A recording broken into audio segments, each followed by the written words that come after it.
Happy Sunderday, everybody. Welcome back to another episode where you are going to learn right along with me what I was not taught in pharmacy school. So if you have not been with me, what this is all about is either on a Saturday or Sunday, I am committing to post about a supplement, something that I have researched over the week and have a new appreciation for. All right, so that is what we're doing. That's why I say happy Sunderday. It's a real thing around here. So today we're talking about red clover. Red clover. So let's start at the very beginning, right? What is it? Where do I find this thing? Well, it actually is a plant, of course, clover. It is red in color, so the flowers on it are a pink to a bright pink in color. Not to be confused with white clover, which is probably what you find a nice crop in your front yard if you're around my area. That is a weed, okay? So not to be confused with the white clover. Now the red clover, we are after what is in the head of that flower. I believe they do use the leaves even for other purposes, but we're talking about the flower itself. So again, it originated in Europe, in Asia, and even in North Africa. That is where it started. It is grown as a crop here now, as an herbal crop for these medicinal purposes, so it's pretty fascinating. Okay, so it is actually part of the legume family. So when you talk about like beans and peas, it's part of that family. So soy, that would be another common thing that it's actually kind of related to, and we're gonna go over why in a little while here. So how does it work? How does this thing work? Well, the flower itself has over 125 chemical compounds, things that are very familiar. So things like calcium, chromium, magnesium, potassium, niacin, phosphorus, thiamine, and even vitamin C. However, that's not really what sets it apart. What sets this plant apart from other supplements that we harvest and use these chemical compounds, it's actually an isoflavonoid compound that sets it apart. So isoflavonoid, what does that mean? Okay, so that means something that it's got like estrogenic effects and antioxidant properties. Here she goes again, right? Estrogenic. Well, a phytoestrogen. Okay, Kelly, knock it off. Okay, so listen up now. A phytoestrogen is something that mimics estrogen in our bodies, okay? So the compound in there, it's called genistein. Genistein is one of these compounds that it's rich in, and that is something that is very marketable in this. So they use it for a variety of reasons, for a variety of issues, because it mimics estrogen in our bodies, all right? So these things are going to help maintain our estrogen levels in women, especially during menopause.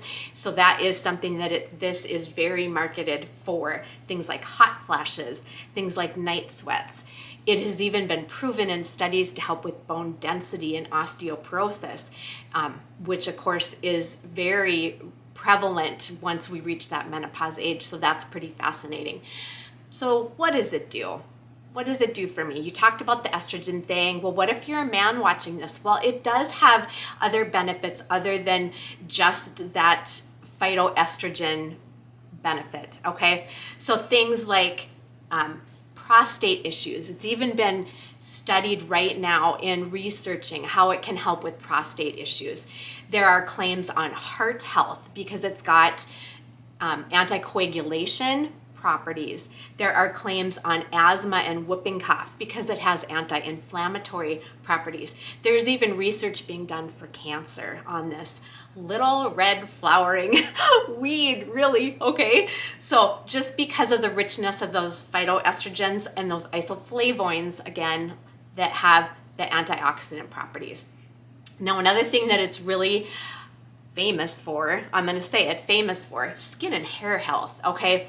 So it improves the texture, it improves the appearance, just the overall quality of our skin and our hair.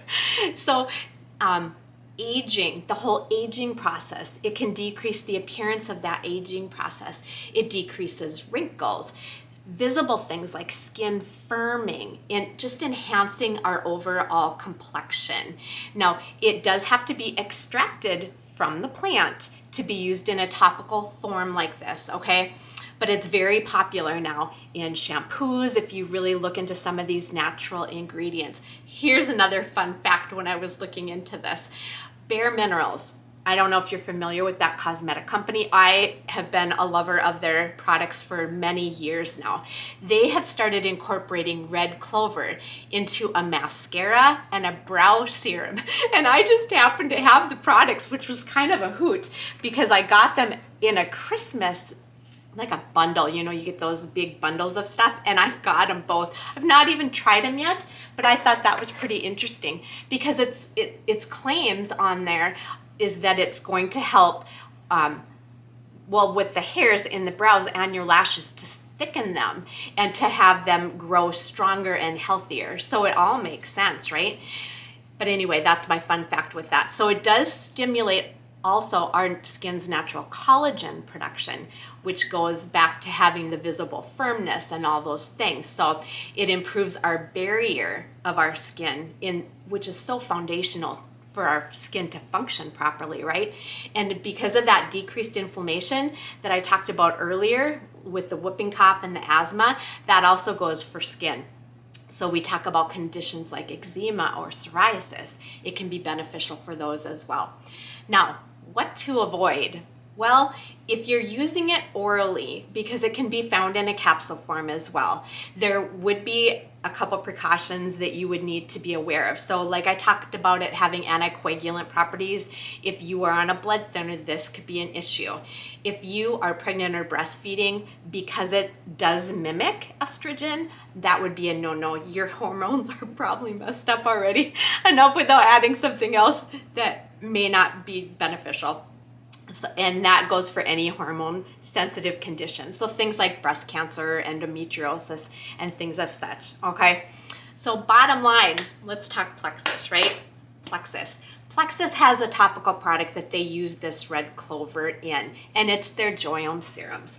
So their Joyome serums, you know, I'm not sure if it's in the AM or the PM. My gut tells me it's probably in both, and this is why. Just because of the variety of things it does.